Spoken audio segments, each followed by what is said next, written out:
말도 안 돼. 어떻게 한국밖에 안 도와줘? 세계 최강 영국 특수부대 SAS가 포기했습니다. 프랑스 외인 부대도 거절했습니다. 이스라엘 군도, 독일 군도, 심지어 미군 자신들도 손을 들었습니다. 오직 한국만이 불가능하다던 그 임무를 완수했습니다. 이 사건으로 한미동맹의 의미가 완전히 재정이 됐습니다. 지금부터 그 충격적인 72시간의 기록을 공개합니다. 안녕하세요. 저는 데이비드 로드리게스입니다. 미 아프리카 사령부에서 15년간 작전 장교로 근무하며 사하라 일대의 대테러 작전을 지휘해왔습니다. 2024년 5월, 그날도 평소와 다름없는 작전이었어야 했습니다. 5월 14일 새벽 4시, 저는 모로코 카사블랑카에 있는 전방지휘소에서 모니터를 주시하고 있었습니다. 화면에는 리비아 국경 근처 사하라 사막 깊숙한 곳에서 진행 중인 샌드스톰 작전이 실시간으로 중계되고 있었죠. 앤서니 블레이크 중령이 이끄는 델타포스 팀 18명이 국제 테러 조직의 비밀 캠프를 급습하는 작전이었습니다. 타겟 제압 완료, 인질, 구출 성공, 현재 철수 준비 중입니다. 블레이크 중령의 차분한 음성이 무전기를 통해 들려왔어요. 완벽한 작전이었습니다. 인질 5명 전원 무사히 구출, 테러리스트 12명 사살, 아군 피해 제로. 저는 안도의 한숨을 내쉬며 커피를 한 모금 마셨습니다. 수고했습니다. 블레이크, 헬기가 30분 내로 픽업 포인트에 도착할 겁니다. 그런데 갑자기 위성 화면이 이상하게 흔들리기 시작했어요. 처음엔 장비 고장인 줄 알았습니다. 하지만 통신병이 급하게 외쳤죠. 대규모 모래 폭풍이 접근 중입니다. 예상보다 훨씬 빠른 속도로 움직이고 있습니다. 모래 폭풍, 사하라에서는 흔한 일입니다. 하지만 이번 건 달랐어요. 기상 위성이 포착한 폭풍의 규모는 상상을 초월했습니다. 폭 200km, 높이 3km에 달하는 거대한 모래벽이 시속 120km로 돌진하고 있었죠. 블레이크, 긴급 상황이다. 대규모 모래폭풍이 15분 내로 너희 위치에 도달한다. 즉시 대피하라. 제가 다급하게 외쳤습니다. 알겠습니다. 차량으로 이동 중. 잠깐, 이게 뭐야? 블레이크의 목소리가 갑자기 긴장으로 가득 찼어요. 앞쪽 지형이 이상합니다. 모래가 물처럼 흐르고 있어요. 그 순간 저는 등골이 오싹해졌습니다. 유사, 흐르는 모래, 사하라의 가장 무서운 함정이었죠. 한번 빠지면 늪처럼 빨아들이는 죽음의 모래바다. 후진해. 당장 후진하라고. 제가 소리쳤지만 이미 늦었습니다. 무전기에서 들려온 건 비명과 엔진 굉음, 그리고 모래가 금속을 갉아먹는 소름 끼치는 소리였어요. 첫 번째 차량이 가라앉고 있다. 두 번째도. 맙소사. 블레이크의 목소리가 점점 멀어졌습니다. 탈출해. 모두 차량에서 나와. 존슨이 모래에. 안 돼. 잡아. 그리고는 정적, 완전한 침묵이 찾아왔습니다. 위성 화면도 거대한 모래구름에 가려 아무것도 보이지 않았어요. 블레이크, 응답하라. 누구든 대답해. 제가 필사적으로 무전기에 대고 외쳤지만 돌아오는 건 모래바람 소리뿐이었습니다. 30분 후, 폭풍이 지나가고 위성 화면이 다시 선명해졌을 때 우리가 본 건 충격적인 광경이었어요. 4대의 군용 차량이 있던 자리엔 거대한 모래 구덩이만 남아 있었고 병사들의 흔적은 어디에도 보이지 않았습니다. 저는 즉시 비상 프로토콜을 발동했습니다. 코드 레드, 샌드스톰 팀 실종, 모든 가용 자산을 동원해 수색 구조 시작. 구조 헬기 2대가 긴급 출동했지만 현장에 도착했을 때 조종사의 보고는 절망적이었어요. 시야 확보 불가, 잔류 모래 폭풍이 계속되고 있습니다. 고도를 낮추면 엔진에 모래가 들어갈 위험이. 잠깐, 뭔가 보입니다. 희망이 생겼습니다. 하지만 다음 순간 들려온 말은 더 큰 충격이었죠. 사람이 아닙니다. 차량 잔해입니다. 완전히 모래에 뒤덮여 있고, 맙소사. 여기 지형이 계속 변하고 있습니다. 모래가 살아있는 것처럼 움직여요. 첫 번째 구조 시도는 시작도 하기 전에 좌절됐습니다. 헬기는 연료 부족으로 귀환해야 했고 지상 구조대는 접근조차 할 수 없었어요. 유사 지대의 정확한 위치도 파악할 수 없었습니다. GPS 신호는 모래 폭풍의 정전기 때문에 교란됐고 열화상 카메라도 섭씨 50도가 넘는 사막 표면 온도 때문에 무용지물이었죠. 6시간이 지났을 때 기적 같은 일이 일어났습니다. 미약하지만 분명한 조난 신호가 잡힌 거예요. 모스 부호였습니다. 생존자 15명, 위치 불명, 물 부족, 신속 구조 요망. 18명 중 15명, 3명은 이미. 저는 그 생각을 떨쳐버리려 애썼습니다. 지금은 살아있는 사람들을 구하는 게 먼저였으니까요. 하지만 문제는 위치였습니다. 신호는 잡히지만 정확한 좌표를 알 수 없었어요. 사하라 사막은 남한 면적의 90배, 그 광활한 모래바다에서 15명을 찾는 건 정말로 모래사장에서 바늘찾기였습니다. 설상가상으로 기상청에서 경고가 날아왔습니다. 앞으로 72시간 내에 추가 모래폭풍이 예상됩니다. 이번엔 더 강력할 것으로 보입니다. 72시간, 그게 우리에게 주어진 시간이었습니다. 그 안에 못 찾으면 사하라는 그들을 영원히 삼켜버릴 거였어요. 구조 작전이 본격적으로 시작된 건 실종 8시간 후였습니다. 저는 긴급 작전회의를 소집했어요. 화상으로 연결된 펜타곤 상황실에는 합참의장을 비롯한 군 수뇌부가 모두 모여 있었죠. 현재 상황을 보고하겠습니다. 제가 지도를 가리키며 말했습니다. 마지막 교신 위치를 중심으로 반경 50km를 수색 범위로 설정했습니다. 하지만 모래 폭풍으로 인한 지형 변화를 고려하면 실제 수색 범위는 이보다 훨씬 넓어질 수 있습니다. 구조대 현황은? 합참의장이 물었습니다. 제160공 수사단에서 차출한 구조팀 40명이 대기 중입니다. 블랙호크 4대와 치누크 2대를 투입할 예정입니다. 하지만 모두가 알고 있었어요. 일반적인 구조 작전과는 차원이 다른 문제라는 걸. 유사지대는 헬기 착륙이 불가능하고 호버링 상태에서 로프로 내려가는 것도 극도로 위험했습니다. 모래가 계속 움직이기 때문에 발을 디디는 순간 빨려 들어갈 수 있었죠. 첫 번째 구조대가 현장 상공에 도착한 건 오후 2시였습니다. 구조대장 마이클 해리스 소령의 목소리가 무전기를 통해 들려왔어요. 현장 도착. 하지만 시야가, 이건 정말 지옥이군요. 모래바람이 계속 불고 있어서 20m 앞도 안 보입니다. 여러 상으로 스캔해봐. 제가 지시했습니다. 이미 하고 있습니다만 잠깐 뭔가 잡혔습니다. 북동쪽 2km 지점에 여론이 감지됩니다. 인간, 체온과 유사한, 아니 너무 많아요. 적어도 50개 이상의 여론이. 순간 희망이 솟았지만 곧 실망으로 바뀌었습니다. 확인 결과 낙타물이었습니다. 야생 낙타들이 바위 그늘에 모여있네요. 이런 식으로 시간이 흘렀습니다. 여론을 발견할 때마다 확인해보면 동물이거나 뜨거운 바위였고 가끔 사람 같은 형체가 보여도 가까이 가면 신기루였죠. 해가 지고 사막의 온도가 급격히 떨어지기 시작했습니다. 낮에는 섭씨 50도를 넘던 기온이 밤에는 영상 5도까지 떨어집니다. 극심한 일교차는 탈수와 함께 생존자들의 체력을 급속도로 떨어뜨릴 거였어요. 야간 수색을 계속하겠습니다. 해리스 소령이 보고했지만 저는 불안했습니다. 야간 비행은 더 위험했고 특히 모래 폭풍이 산발적으로 일어나는 상황에서는 더욱 그랬죠. 밤 11시 악몽 같은 일이 벌어졌습니다. 메이데이! 메이데이! 엔진의 모래가, 구조 헬기 한 대가 갑작스런 모래 돌풍에 휩쓸렸고 엔진이 정지됐습니다. 조종사는 필사적으로 비상 착륙을 시도했지만 추락했습니다. 다른 헬기, 조종사의 비명 같은 보고가 들려왔어요. 블랙호크2가 추락했습니다. 위치는 정확히 알 수 없습니다. 모래먼지가 너무 심해서 이제 구조해야 할 사람이 더 늘어났습니다. 추락한 헬기에 승무원 6명까지. 다행히 이들은 무전 연락이 되고 있었지만 역시 유사지대 근처에 불시착한 상황이었죠. 24시간이 지났을 때 두 번째 모스 신호가 왔습니다. 생존자 13명, 2명 추가 사망, 물 떨어짐, 도움 절실, 또 2명이. 저는 주먹을 불끈 쥐었습니다. 시간이 우리의 적이었어요. 지상으로 접근하는 건 어떻습니까?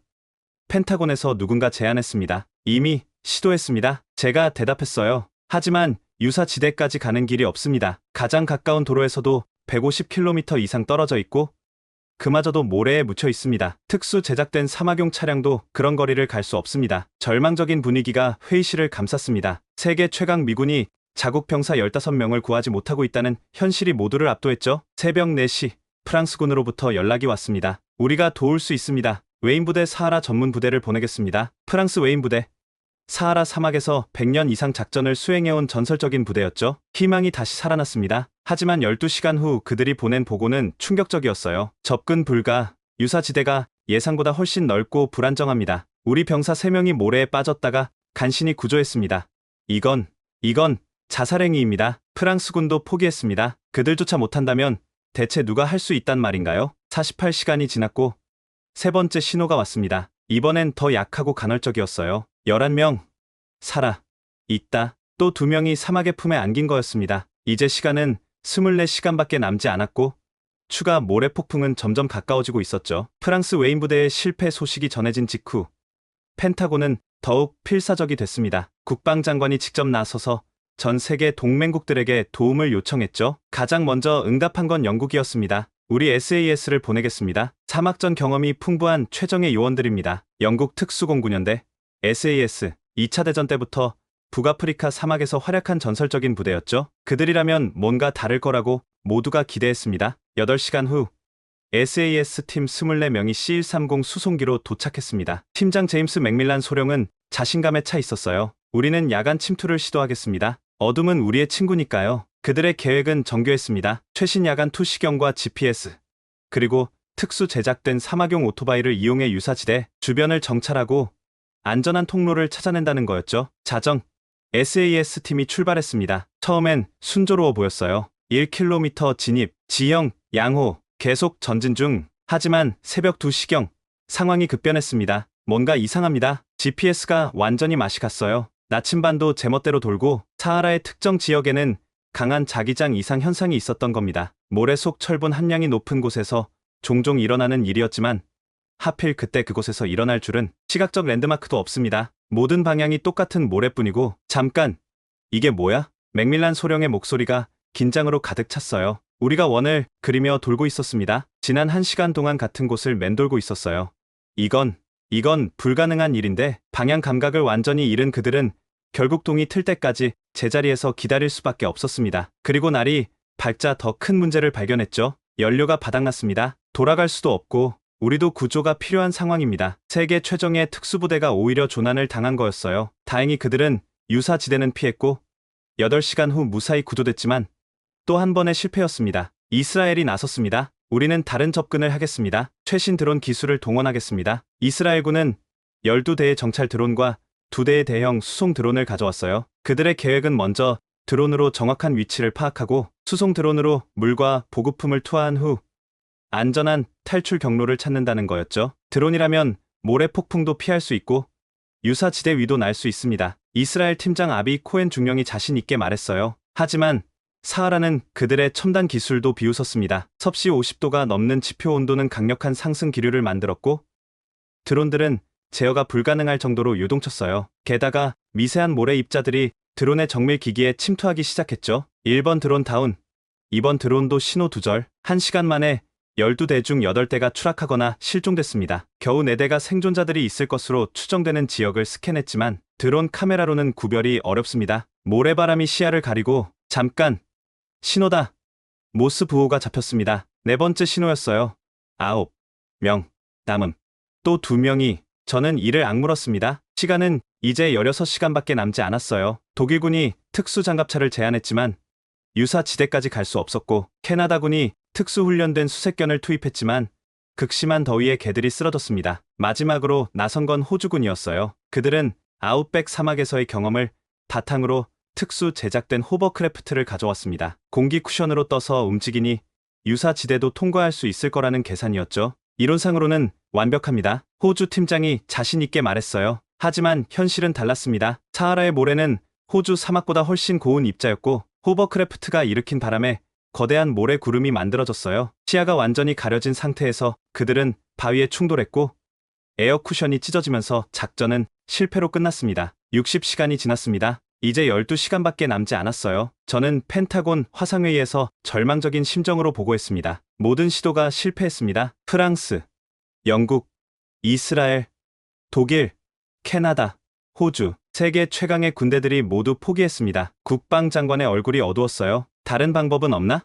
러시아나 중국은? 그들도 이미 타진해봤지만 거절했습니다. 너무 위험하다고. 바로 그때였습니다. 생각지도 못한 곳에서 연락이 왔어요. 한국 국방부에서 연락이 왔습니다. 그들이 시도해보고 싶다고 합니다. 회의실에 잠시 침묵이 흘렀어요. 솔직히 저는 의아했습니다. 한국군이 사하라 사막에서 그들이 뭘 할 수 있다는 거지? 하지만 이미 선택의 여지가 없었습니다. 시간은 계속 흐르고 있었고 9명의 생명이 달려 있었으니까요. 한국군이 지원 의사를 밝혔다는 소식에 펜타곤 회의실은 술렁였습니다. 한국군이요? 합참의장이 의아한 표정으로 물었어요. 그들이 사하라 사막에 대해 뭘 안다고? 국방부 정보국장이 태블릿을 확인하며 말했습니다. 한국군 해외 파병부대 아크부대라고 합니다. 현재 남수단 유엔 평화유지군으로 파견 중이고 대장은 한석규 대령입니다. 남수단이면 여기서 3000km는 떨어져 있잖아. 누군가 회의적으로 말했어요. 게다가 그들이 사막전 경험이 있나? 저도 솔직히 기대하지 않았습니다. 한국군이 우수하다는 건 알고 있었지만 사하라는 차원이 다른 문제였으니까요. 프랑스 웨인 부대도 영국 SAS도 실패한 임무를 그들이 해낼 수 있을까? 하지만 국방장관이 결정을 내렸습니다. 지푸라기라도 잡아야지. 수락하자. 6시간 후 한국군 수송기가 우리 기지에 도착했습니다. 저는 약간의 의구심을 품고 그들을 맞으러 나갔어요. 활주로에 C-130이 착륙하고 화물칸이 열렸을 때 저는 당황했습니다. 겨우 25명?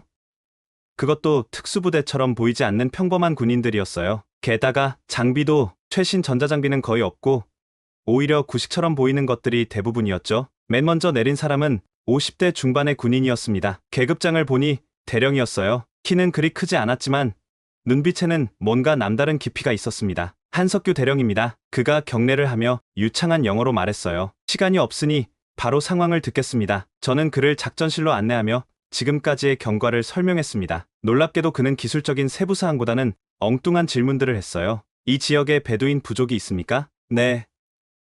아, 네. 하지만 그들은 이런 극한 지역엔 가지 않습니다. 응. 그리고 마지막 모래폭풍 전의 바람 방향은? 남동풍이었습니다만 그게 왜 중요한가요? 한석규 대령이 지도를 자세히 들여다보더니 부관을 불렀어요. 오 상사.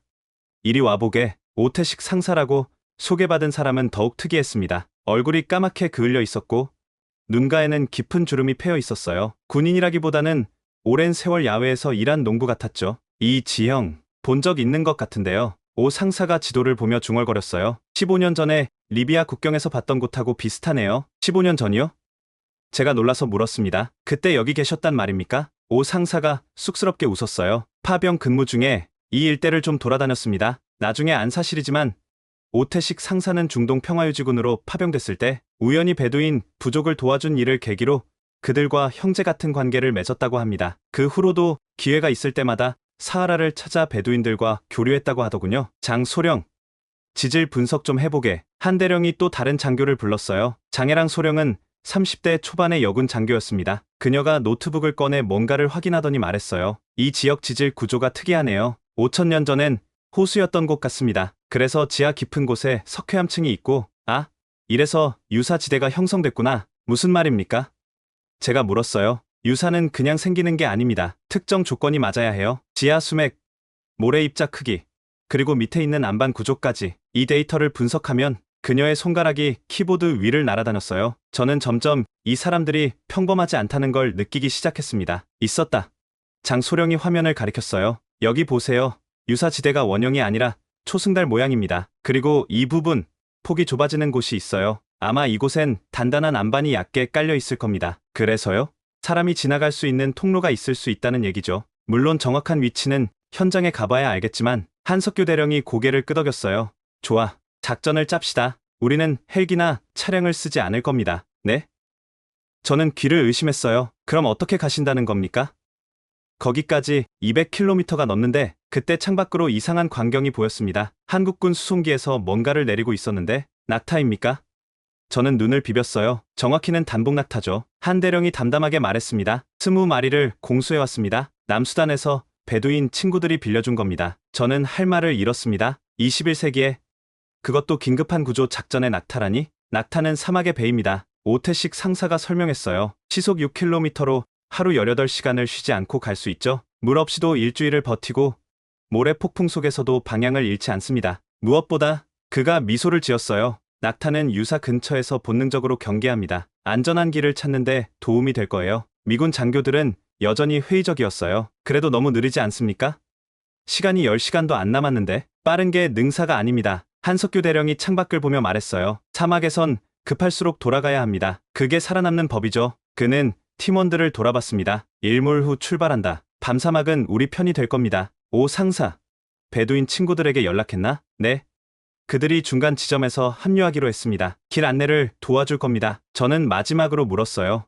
정말 가능하다고 생각하십니까? 한석규 대령이 저를 똑바로 봤습니다. 그의 눈에는 확신이 가득했어요. 10년 전 아프가니스탄에서 비슷한 일이 있었습니다. 그때도 모두가 불가능하다고 했죠. 하지만 우리는 해냈습니다. 왜냐하면 그가 잠시 말을 멈추고 하늘을 올려다봤어요. 석양이 사막을 붉게 물들이고 있었죠. 자연과 싸우려 하지 않고 자연과 함께 했으니까요. 사막도 마찬가지입니다. 사막의 법칙을 이해하고 따르면 사막도 우리를 도울 겁니다. 해가 지고 한국군 팀이 출발 준비를 마쳤을 때 5번째 신호가 왔습니다. 7명, 또 2명이 사막에 삼켜진 거였어요. 이제 정말 시간이 없었습니다. 오후 8시, 마지막 햇빛이 지평선 너머로 사라지자 한국군 팀이 움직이기 시작했습니다. 저는 작전실에서 위성화면으로 그들을 지켜봤어요. 25명의 한국군이 20마리 낙타에 나눠 타고 어둠 속으로 사라져가는 모습이 비현실적으로 느껴졌죠. 정말 미친 짓이야. 옆에 있던 미군 장교가 중얼거렸어요. 최첨단 장비도 실패했는데 낙타라니. 하지만 출발한 지 2시간 만에 놀라운 일이 벌어졌습니다. 한국군 팀이 예상 경로에서 벗어나 북쪽으로 방향을 틀었던 거예요. 이탈했습니다. 코스를 이탈했어요. 통신병이 외쳤죠. 제가 급히 무전을 잡았습니다. 아크 리더. 여기는 컨트롤, 경로를 이탈했습니다. 남서쪽으로 가야 합니다. 한석규 대령의 침착한 목소리가 들려왔어요. 알고 있습니다. 하지만 바람이 바뀌었어요. 지금 남서쪽으로 가면 3시간 후 모래 폭풍과 정면으로 부딪힙니다. 그건 기상 예보에 없던 베두인들이 알려줬습니다. 낙타들이 불안해하고 있어요. 그들은 기상청보다 정확합니다. 과연 1시간 후 긴급 기상 경보가 날아왔어요. 예상보다 빠르게 소규모 모래 폭풍이 남서쪽에서 발생했다는 거였죠. 만약 원래 경로로 갔다면 정면으로 부딪혔을 겁니다. 자정 무렵 한국군 팀은 약속된 장소에서 베두인 일행과 만났습니다. 10명의 베두인이 추가로 합류했는데 그들 중 리더는 아흐메드라는 노인이었어요. 아흐메드는 이 사막에서 60년을 살았습니다. 오태식 상사가 무전으로 설명했어요. 그는 유사 지대의 위치를 알고 있을 겁니다. 아흐메드 노인은 별을 보며 뭔가를 계산하더니 오 상사에게 아랍어로 뭐라고 말했습니다. 오 상사가 통역했어요. 3일 전 모래 폭풍이 지형을 많이 바꿨답니다. 하지만 죽음의 초승달이라고 부르는 유사 지대는 여전히 그곳에 있을 거래요.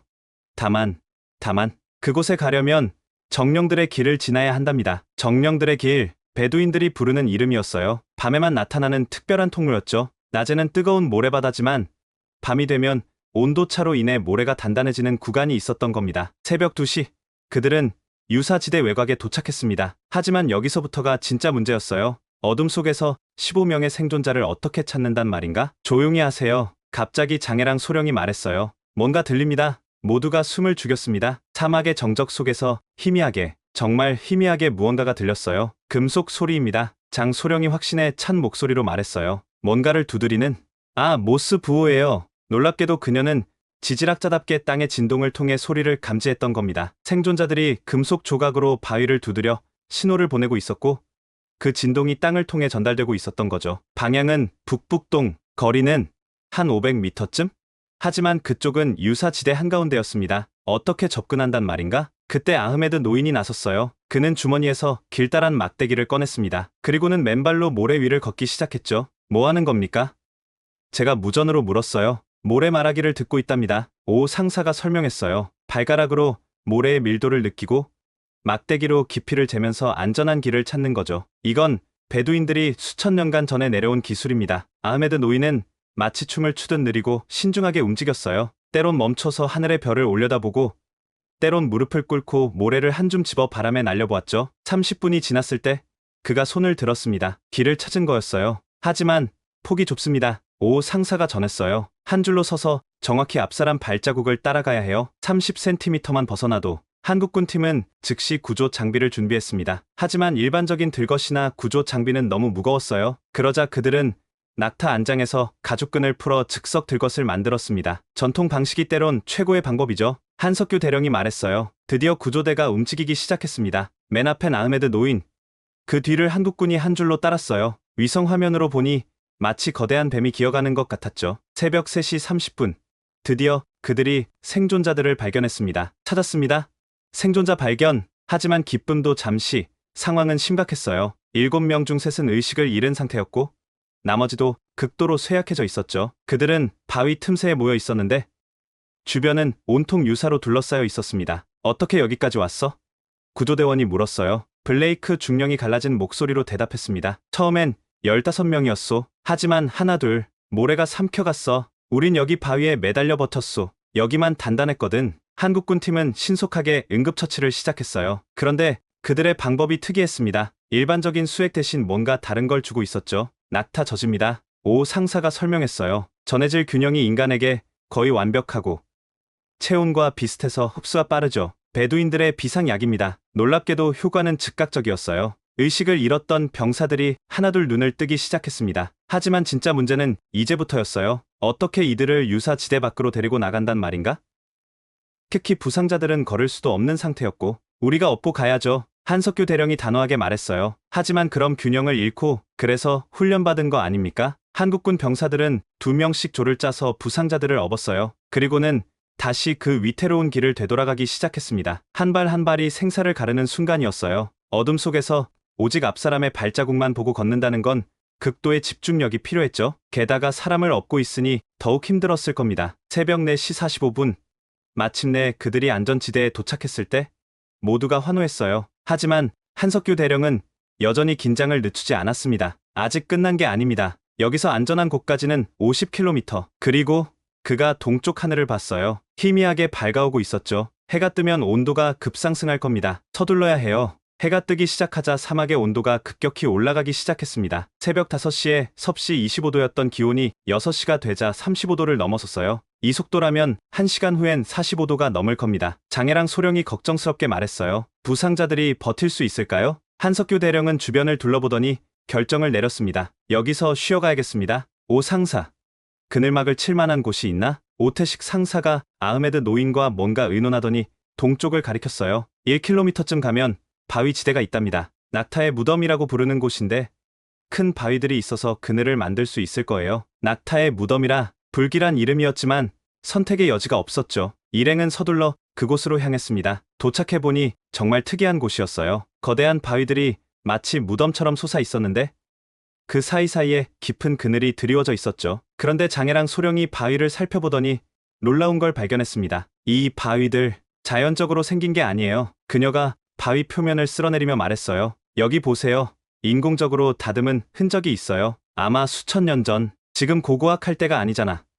누군가 짜증 섞인 목소리로 말했지만 장소령은 계속 바위를 조사했어요. 아니, 이게 중요해요. 이 구조를 보면 그녀가 갑자기 무릎을 쳤습니다. 이건 고대 대상들이 만든 휴식처예요. 그리고 이런 곳엔 보통 그녀가 특정 바위 밑을 파기 시작했어요. 30cm쯤 팠을 때 놀랍게도 축축한 모래가 나타났습니다. 물이야? 지하 수맥이 여기 있어요. 모두가 놀랐어요. 사막 한가운데 물이라니. 하지만 아흐메드 노인은 고개를 끄덕이며 뭔가 아랍어로 중얼거렸죠. 선조들의 지혜라고 합니다. 오 상사가 통역했어요. 수천 년 전 사람들은 사막에서 살아남는 법을 알았대요. 이런 안반 구조 아래엔 소량이지만 물이 고이는 곳이 있다고. 한국군 팀은 즉시 작업에 들어갔습니다. 야전삽으로 조심스럽게 파내려가자 정말로 물이 고인 작은 웅덩이가 나타났어요. 많지는 않았지만 정수 처리를 하면 마실 수 있는 귀중한 물이었죠. 이걸로 부상자들에게 수분을 공급할 수 있겠네요. 한 대령이 안도의 한숨을 쉬었어요. 그들이 임시 캠프를 설치하는 동안 저는 펜타곤의 상황을 보고했습니다. 생존자 7명 전원 구조 완료. 현재 바위 지대에서 휴식 중. 부상자 상태는 안정적입니다. 회의실에서 안도의 탄성이 터져 나왔어요. 하지만 아직 안심하기엔 일렀죠. 여전히 그들은 사막 한가운데 있었고 가장 가까운 안전지대까지는 40km가 남아 있었으니까요. 오전 8시 불청객이 나타났습니다. 드론이다. 누군가 우리를 감시하고 있어. 한국군 정찰병이 외쳤어요. 높은 상공에 검은 점이 보였습니다. 누구의 드론인지 알 수 없었지만 분명 좋은 의도는 아닐 거였어요. 테러리스트들인가?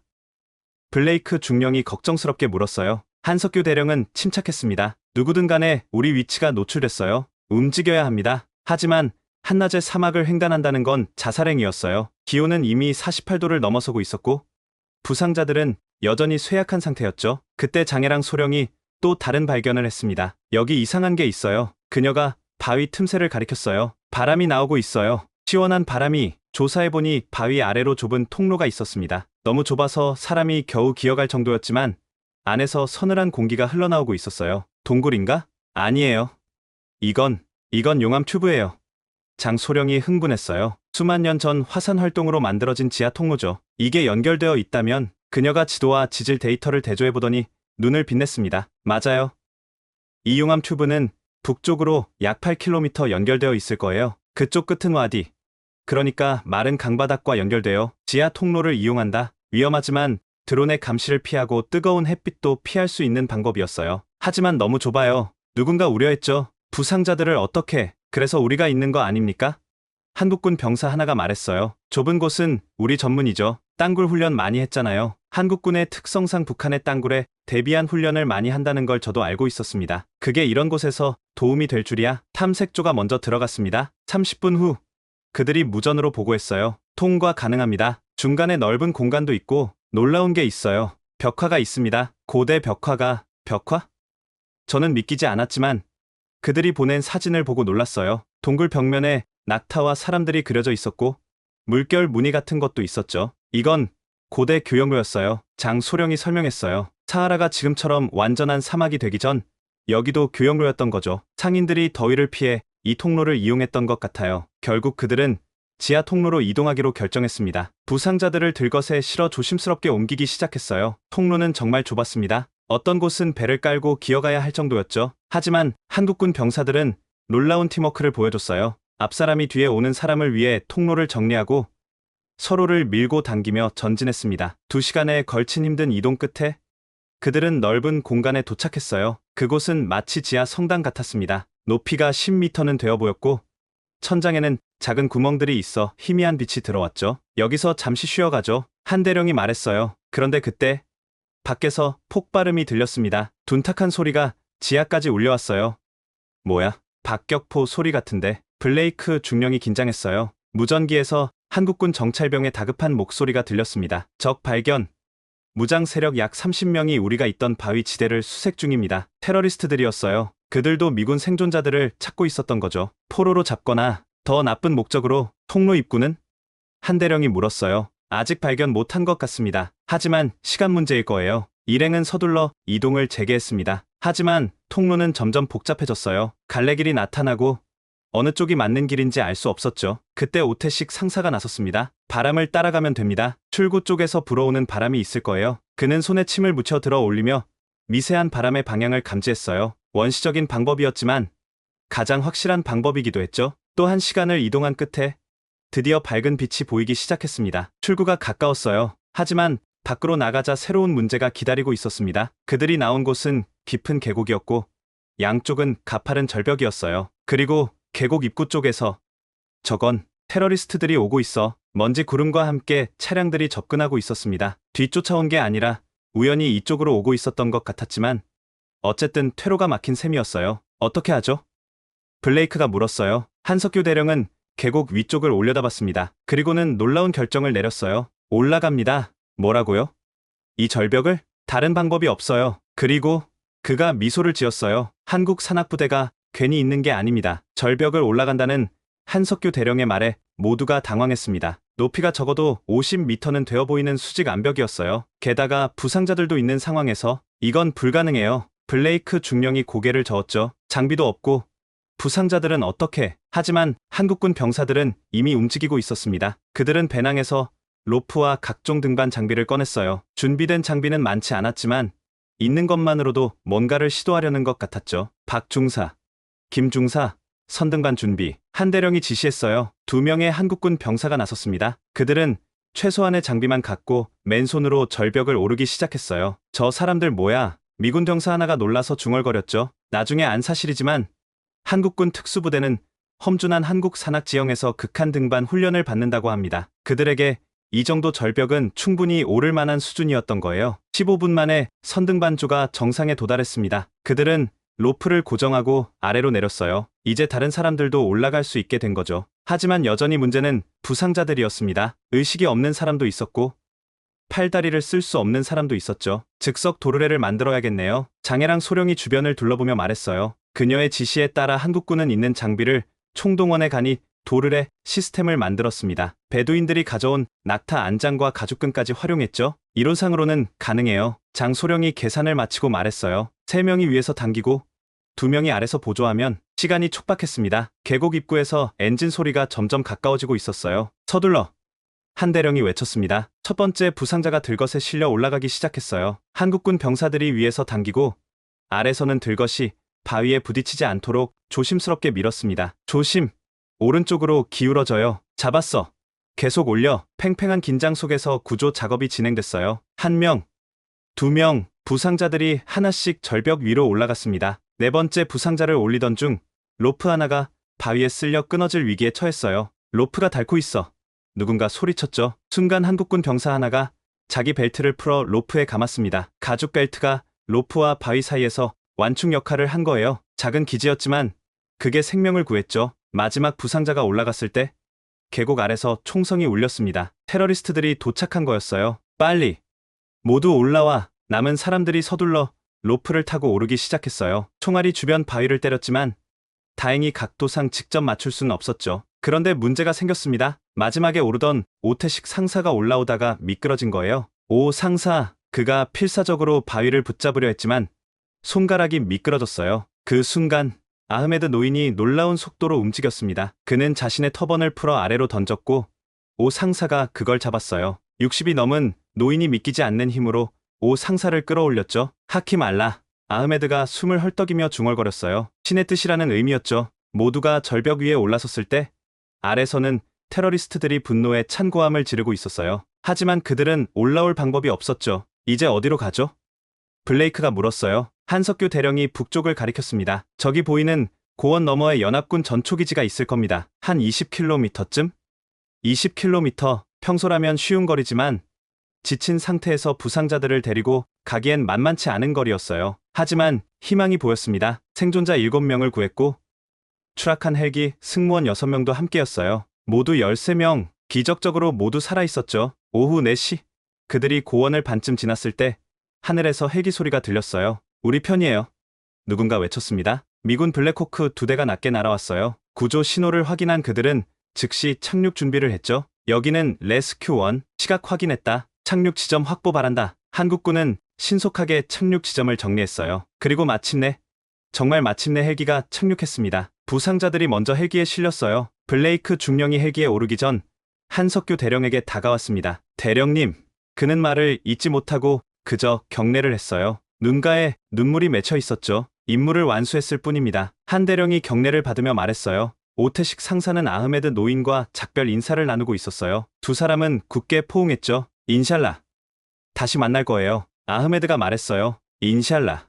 오 상사가 답했어요. 신의 뜻이라면 이라는 의미였죠. 장해랑 소령은 마지막까지 지질 샘플을 채취하고 있었어요. 이 데이터는 정말 귀중해요. 앞으로 사막 작전에 큰 도움이 될 거예요. 헬기가 이륙하면서 저는 위성 화면으로 그 광경을 지켜봤습니다. 한국군과 베두인들이 손을 흔들며 헬기를 배웅하는 모습이 보였어요. 그들은 해냈습니다. 세계 최강의 특수부대들이 모두 실패한 임무를 단순하면서도 지혜로운 방법으로 성공시킨 거예요. 첨단 장비 대신 낙타를, GPS 대신 별을, 컴퓨터 대신 고대의 지혜를 사용해서 말이죠. 저녁 6시, 구조된 모든 인원이 안전하게 기지에 도착했습니다. 의료진이 대기하고 있었고 부상자들은 즉시 치료를 받기 시작했어요. 기적이었습니다. 정말로 기적이었어요. 7명으로 줄어들었던 생존자들이 모두 살아 돌아왔고 추락한 헬기 승무원들까지 전원 구조됐으니까요. 구조 작전이 성공적으로 끝났다고 생각한 순간 예상치 못한 위기가 닥쳤습니다. 긴급 상황입니다.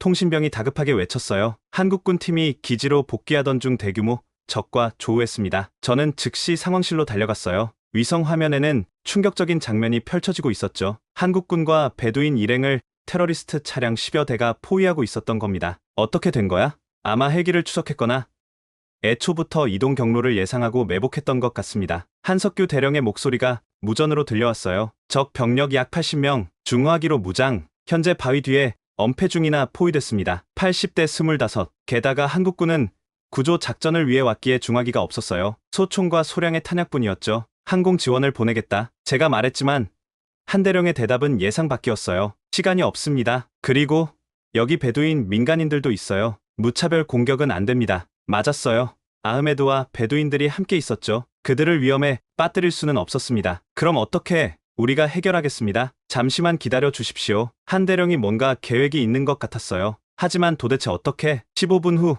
놀라운 일이 벌어졌습니다. 갑자기 테러리스트들 사이에서 혼란이 일어나기 시작한 거예요. 그들이 서로를 의심하며 총구를 겨누고 있었죠. 뭐가 어떻게 된 거야? 곧 그 이유가 밝혀졌습니다. 오태식 상사가 베두인들과 함께 뭔가를 한 거였어요. 그들은 테러리스트들이 마시는 물통에 접근해서 독을 탄 건 아닙니다. 나중에 오 상사가 설명했어요. 그저 강력한 설사제를 넣었을 뿐이죠. 사막에서 탈수 증상은 치명적이니까요. 테러리스트 절반이 갑작스런 복통으로 전투 능력을 상실했어요. 그들은 서로를 배신자로 의심하며 내분이 일어났죠. 그 혼란을 틈타 한국군은 반격에 나섰습니다. 하지만 여전히 수적 열세였어요. 그때 또 다른 기적이 일어났습니다. 남쪽에서 모래먼지가 피어오르더니 낙타를 탄 베두인 전사 50여 명이 나타난 거예요. 아흐메드의 부족민들입니다.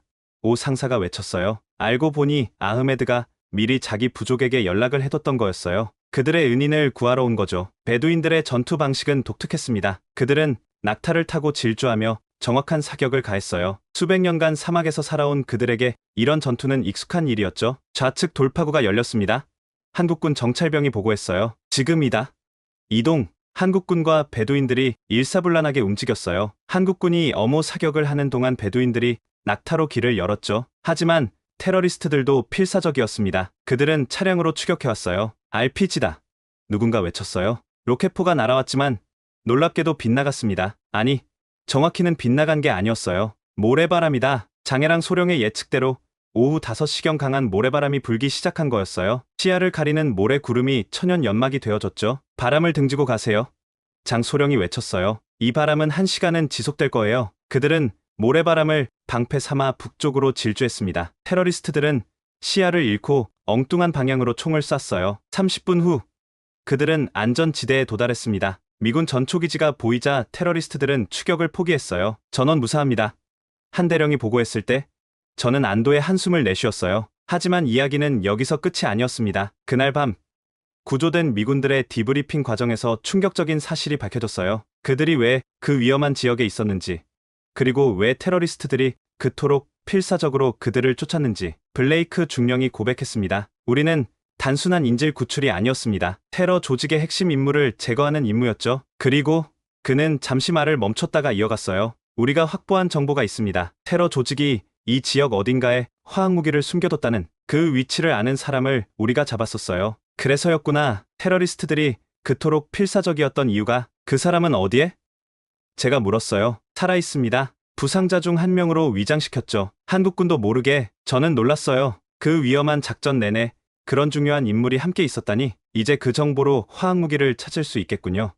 네, 수많은 생명을 구할 수 있을 겁니다. 그리고 이 모든 게 한국군 덕분입니다. 일주일 후 특별한 시상식이 모로코 카사블랑카 미군 기지에서 열렸습니다. 규모는 작았지만 그 의미는 결코 작지 않았어요. 한석규 대령과 한국군 팀원들, 그리고 특별 게스트로 초청된 아흐메드와 베두인 대표들이 참석했죠. 구조된 미군 생존자들도 모두 자리를 함께했습니다. 미 아프리카 사령부 사령관이 직접 훈장을 수여했어요. 여러분은 불가능을 가능으로 만들었습니다. 최첨단 기술이 아닌 고대의 지혜로, 힘이 아닌 자연과의 조화로 기적을 이뤄냈습니다. 한석규 대령이 답사를 했어요. 사막이 우리에게 가르쳐준 것이 있습니다. 때로는 가장 단순한 방법이 가장 효과적이라는 것을. 그리고 진정한 힘은 첨단 장비가 아니라 서로를 신뢰하고 돕는 마음에서 나온다는 것을요. 그의 말이 끝나자 블레이크 중령이 일어났습니다. 그는 한국군 팀원들 앞으로 걸어가 한 명 한 명과 악수를 나눴어요. 제 목숨의 은인들입니다. 평생 잊지 못할 겁니다. 특히 감동적이었던 건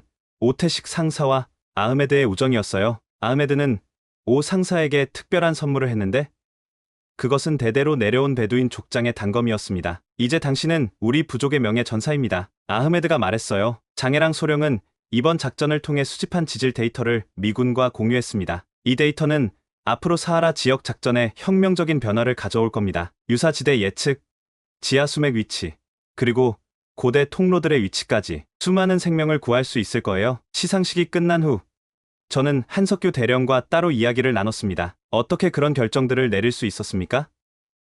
낙타를 이용하고 고대 통로를 찾고. 그가 미소 지으며 답했어요. 전쟁의 기술은 계속 발전하지만 전쟁의 본질은 변하지 않습니다. 손자병법에 이런 말이 있죠. 적을 알고 나를 알면 백전불태라고. 우리는 사막을 적으로 보지 않고 이해하려 했을 뿐입니다. 하지만 위험을 감수하셨잖아요. 미군도 우리를 위해 목숨을 걸었습니다. 한국전쟁 때도.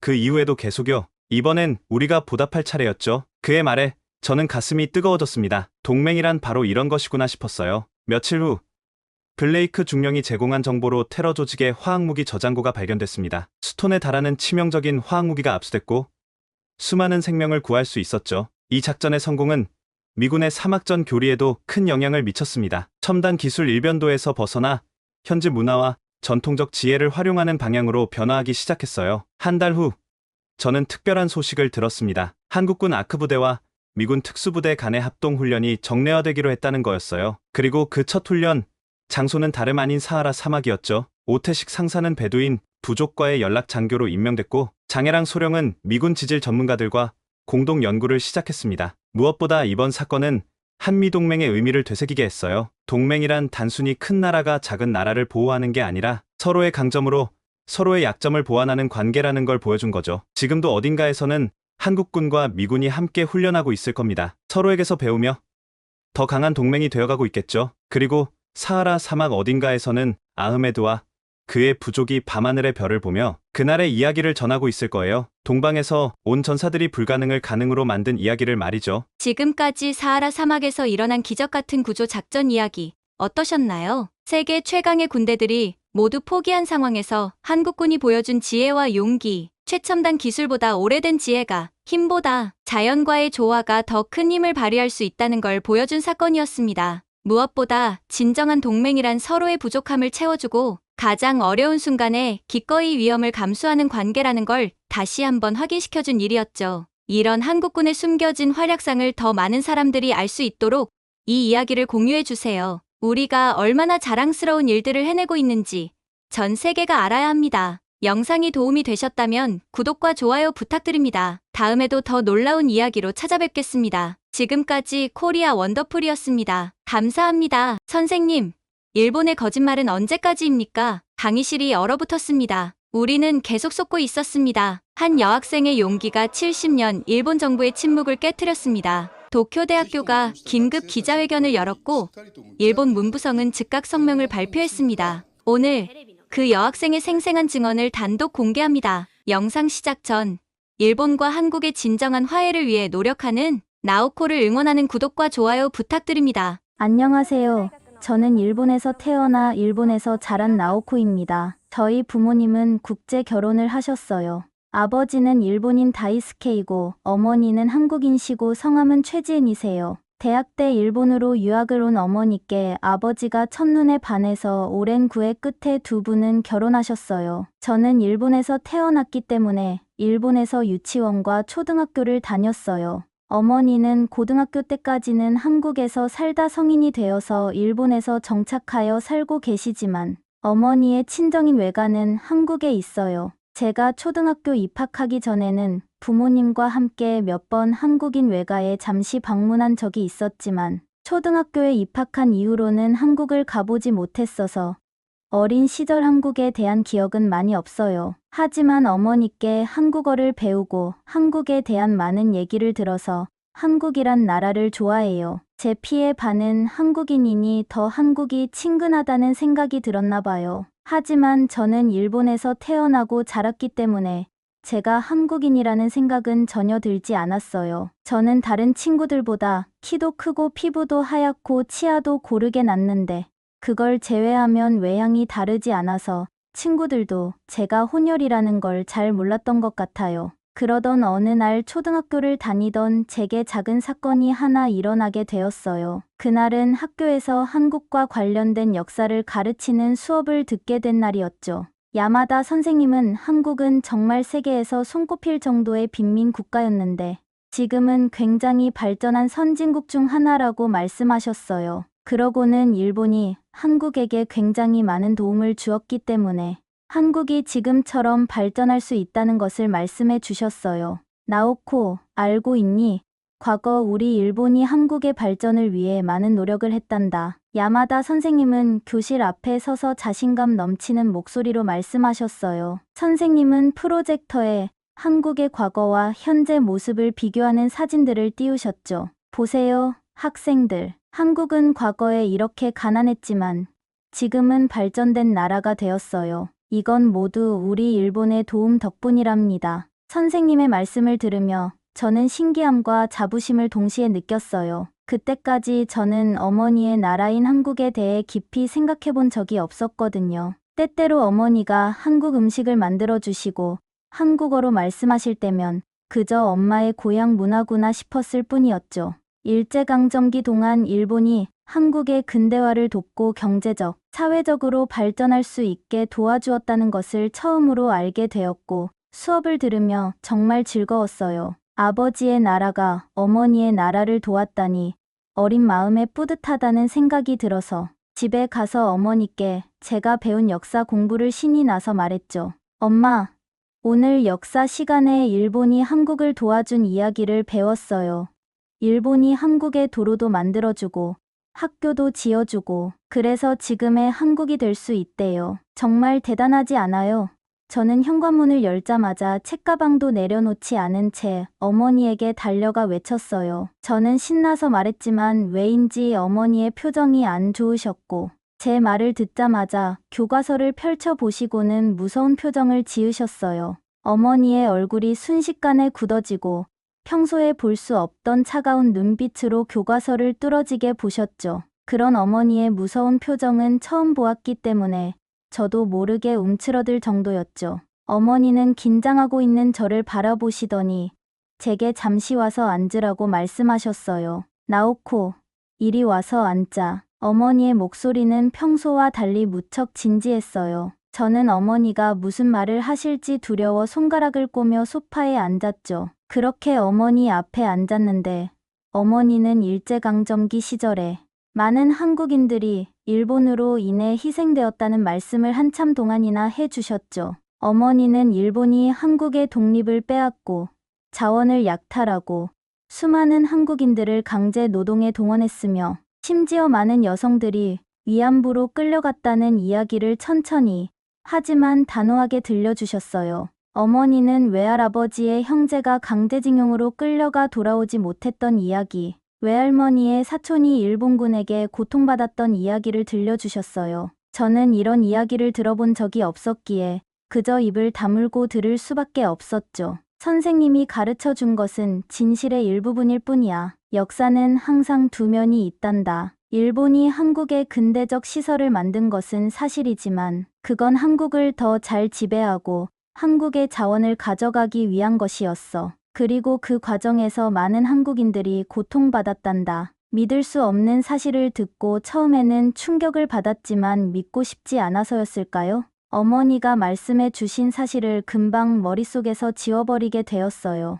어머니의 이야기는 너무 무거워서 제 어린 마음으로는 받아들이기 어려웠어요. 그리고 야마다 선생님은 항상 정확한 정보만 가르쳐 주시니까 어쩌면 어머니가 과장해서 말씀하시는 건 아닐까 하는 생각도 들었죠. 학교에서도 어머니가 말한 내용을 전혀 가르쳐 주지 않았죠. 친구들과 다른 선생님들도 모두 일본이 한국을 도왔다고 말했어요. 어린 저로서는 모든 어른들이 같은 이야기를 하는데 어머니 혼자 다른 이야기를 하시니 혼란스러웠죠. 저는 어렸기 때문에 어머니가 잘못 알고 계신 거라고 멋대로 판단했고 더 이상 역사 수업 때 공부한 내용을 어머니께 전달하지 않았어요. 다시는 어머니의 무서운 표정을 보고 싶지 않았었나 봐요. 그 후로도 저는 학교에서 일본과 한국의 역사에 대해 더 많은 것을 배웠지만 항상 일본의 관점에서였죠.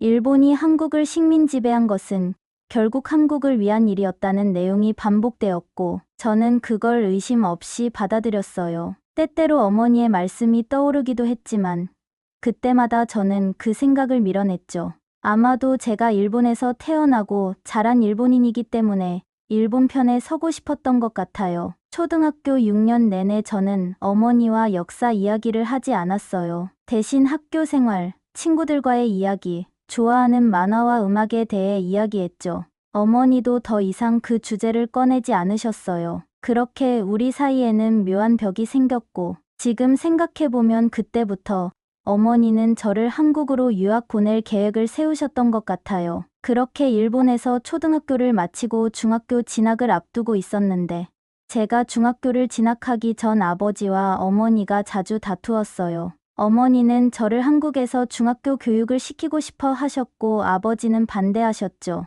일본에서 태어나고 자란 아이를 왜 갑자기 한국으로 보내려는 거야? 아버지는 거실에서 화를 내며 말씀하셨어요. 나오코는 한국인의 피도 반은 가지고 있어. 자신의 뿌리와 진짜 역사를 알아야 해. 일본에서는 그걸 배울 수 없잖아. 어머니의 목소리는 단호했어요. 밤마다 계속되는 부모님의 언쟁 소리에 저는 이불을 뒤집어 쓰고 귀를 막았어요. 항상 사이가 좋으셨던 부모님이 싸우는 모습에 처음으로 아버지가 일본인이고 어머니가 한국인인 게 원망스러웠어요. 다른 친구들처럼 부모님이 모두 일본인이었다면 이런 갈등은 없었을 텐데 하는 생각이 들었죠. 두 분은 오랜 시간 다투는데 결국 어머니께서 이기셨고 저는 한국에서 중학교를 다니게 되었어요. 아버지와 어머니는 일본에 직장이 있었기 때문에 저 혼자 한국에 있는 외가에서 할아버지 할머니와 살며 한국에 있는 중학교를 다니게 되었죠. 나오코, 처음에는 힘들겠지만 곧 적응할 거야. 한국어도 기본은 알고 있잖아. 할아버지, 할머니도 정말 기다리고 계셔. 어머니는 제 짐을 싸면서 말씀하셨어요. 아버지는 마지막까지 못마땅해 하셨지만 결국은 수긍하셨어요. 3년이지. 중학교만 한국에서 마치면 고등학교는 다시 일본으로 돌아오는 거야. 아버지는 확인하듯 말씀하셨고 어머니는 고개를 끄덕이셨어요. 부모님 없이 혼자 타지에서 생활을 해야 된다는 사실에 한국에 가는 게 정말 싫다고 울고 떼를 써도 어머니는 완강하셨어요. 결국 저는 한국에서 중학교를 다니게 되었어요. 출국 전날 밤, 저는 제 방 창문을 통해 도쿄의 밤 풍경을 바라보며 눈물을 흘렸어요. 친구들, 익숙한 동네, 좋아하는 가게들, 이 모든 것을 떠나 낯선 나라에서 생활한다는 것이 두려웠죠. 하지만 그때는 몰랐어요. 이 결정이 제 인생을 완전히 바꿔놓을 거라는 것을. 2003년 3월, 저는 인천공항에 도착했어요. 할아버지와 할머니가 환한 미소로 저를 맞이해 주셨지만 제 마음은 여전히 무겁기만 했죠. 한국은 어머니의 나라였지만 저에게는 그저 낯선 곳이었어요. 세 개의 짐가방에 일본 생활의 전부를 담아온 기분이었죠. 처음에는 한국이란 나라에 적응할 수 있을지, 일본인인 저를 한국 친구들이 왕따를 시키지 않을지 걱정이 많아서 잠도 제대로 못 잘 정도로 불안했어요. 매일 밤 이불 속에서 일본으로 돌아가고 싶다는 생각만 했죠. 할머니가 아침마다 만들어주시는 된장국과 김치도 입에 맞지 않았고 한국 드라마 속 대사도 절반은 이해하기 어려웠어요. 나오코야, 힘들지. 하지만 곧 적응할 거야. 할머니가 항상 옆에 있을게. 할머니는 자주 제 머리를 쓰다듬으며 위로해 주셨어요. 할아버지는 말씀이 적으셨지만 제가 좋아하는 일본 과자를 사오시거나 일본어로 된 만화책을 구해오시며 저를 배려해 주셨죠. 입학식 날, 저는 떨리는 마음으로 새 교복을 입고 학교로 향했어요. 이 선생님은 저를 교실에 데려가 친구들에게 소개해 주셨어요. 여러분, 오늘부터 우리 반에 새 친구가 왔어요. 일본에서 온 나오코예요. 모두 친절하게 대해주길 바랍니다. 저는 고개를 숙이며 인사했어요. 안녕하세요. 저는 나오코입니다. 잘 부탁드립니다. 한국어 발음이 어색했지만 친구들은 박수를 치며 반겨주었어요. 제 걱정이 무색하게 금방 학교 생활에 적응할 수 있었어요. 제가 다니는 학교는 통학교여서 저 말고도 일본인 친구들도 여러 명 있었고 한국인 친구들도 제게 친절했어요. 특히 민수와 유나는 제게 먼저 다가와 말을 걸어주었고 학교 규칙과 한국 문화에 대해 많이 알려주었죠. 나오코, 이거 김밥인데 먹어볼래? 우리 엄마가 만드신 거야. 유나는 항상 도시락을 나눠 먹자고 했어요. 한국어 발음 진짜 빠르게 늘고 있다. 곧 한국인처럼 말할 수 있을 거야. 민수는 제가 한국어로 대답할 때마다 칭찬해 주었죠. 게다가 저는 어머니께 어렸을 때 배워서 한국어도 할 줄 알았기 때문에 언어의 장벽도 없었어요. 물론 처음에는 친구들이 빠르게 말할 때 따라가기 힘들었지만 몇 달이 지나자 대화에 참여하는 것이 어렵지 않게 되었죠. 그렇게 여러 친구들도 만나며 즐거운 학교 생활을 하게 되었고 일본과 다른 한국의 모습들을 보면서 오히려 행복했어요. 서울의 번화한 거리, 다양한 음식들, 밤늦게까지 불이 켜진 학원들, 모든 것이 새롭고 흥미로웠죠. 한국에서 제일 신기했던 건 한국인 친구들은 일본에 비해 정말 많은 공부를 하고 학원을 다녔어요. 일본에서는 방과 후에 친구들과 놀거나 동아리 활동을 하는 것이 일상이었는데 한국에서는 수업이 끝나면 대부분의 학생들이 학원으로 향했죠. 나오코, 너 학원 안 다녀? 우리 같이 수학학원 다니자. 김 선생님 정말 잘 가르치셔. 민수가 제안했어요. 궁금해서 물어보니 한국 친구들은 초등학교 때부터 이미 많은 학원을 다니며 그것을 당연하다고 생각했고 저는 일본에서 초등학교 때 학원을 다녀본 적이 없어서 그 모습이 너무 대단해 보였죠. 유나는 영어, 수학, 과학, 국어 학원을 다니고 있었고 주말에는 피아노와 미술까지 배우고 있었어요. 일본에서는 학원을 많이 안 다녀? 그럼 시험 준비는 어떻게 해? 유나가 신기해하며 물었죠. 한국에 와서도 일본에 있는 친구들과 연락을 종종 했는데 일본에서는 중학생이 되어도 여러 개의 학원을 다니는 친구는 없다고 했어요. 유키에게 한국 친구들의 학원 일정을 이야기했더니 그녀는 믿을 수 없다는 반응이었어요. 나오코, 장난치지 마. 그렇게 많은 학원을 다니면 언제 놀아? 그건 너무 심한 거 아니야. 유키의 메시지가 휴대폰에 떴어요. 제가 한국에 있는 친구들이 다니는 학원들을 말하면 일본의 친구들은 말도 안 된다면서 제가 장난치고 있다고 생각할 정도로 한국 친구들은 굉장히 많은 학원을 다니며 공부를 했어요. 저도 한국에서는 친구들과 함께 여러 학원을 다니게 되었죠. 사실 한국에서는 학원을 안 다니면 친구들을 만날 수 있는 기회가 없을 정도예요. 처음에는 힘들었지만 점차 한국의 학습 리듬에 적응해 갔어요. 밤 10시까지 이어지는 수업, 두꺼운 참고서, 끝없는 문제집, 이 모든 것이 낯설었지만 열심히 공부하는 친구들 사이에서 저도 자연스럽게 열심히 하게 되었죠. 할머니는 매일 밤 늦게 돌아오는 저를 위해 따뜻한 차와 간식을 준비해 두셨어요. 우리 나오코, 너무 무리하지 마. 건강이 제일 중요해. 할머니의 말씀이 항상 따뜻했죠.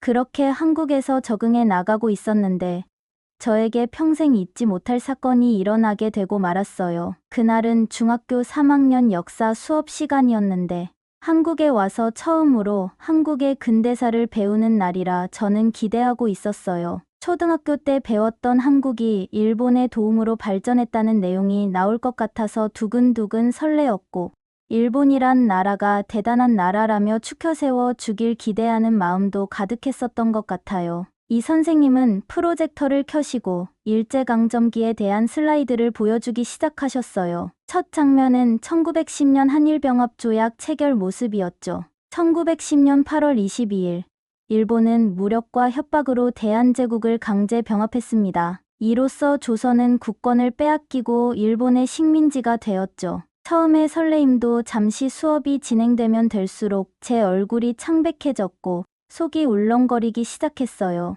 이 선생님이 가르치시는 내용들이 사실이 아니라고 부정하고 싶을 정도였죠. 사실 수업을 들으면서도 처음에는 믿을 수가 없었어요. 슬라이드는 계속해서 넘어갔고 그 속에는 제가 한 번도 보지 못했던 이미지들이 있었어요. 강제징용으로 끌려간 한국인들, 일본어 사용을 강요받는 학생들, 독립운동가들이 고문받는 모습, 위안부로 끌려간 여성들의 증언. 일본은 한국의 자원을 약탈했고 우리의 문화를 말살하려 했습니다. 한국인의 성씨를 일본식으로 바꾸도록 강요했고 우리말과 우리 역사를 가르치는 것을 금지했습니다. 이것은 단순한 통치가 아니라 민족 말살 정책이었죠. 저도 모르게 손을 들어서 선생님께 일본이 한국인에게 식민시대에 저렇게 행동한 게 사실인지 물어보았고 선생님은 굳은 표정을 하시며 맞다고 대답하셨어요. 나오코, 안타깝지만 이것은 역사적 사실입니다. 물론 모든 일본인이 나쁜 것은 아니지만 당시 일본 제국주의 정부가 한국에 행한 일들은 부정할 수 없는 사실이에요.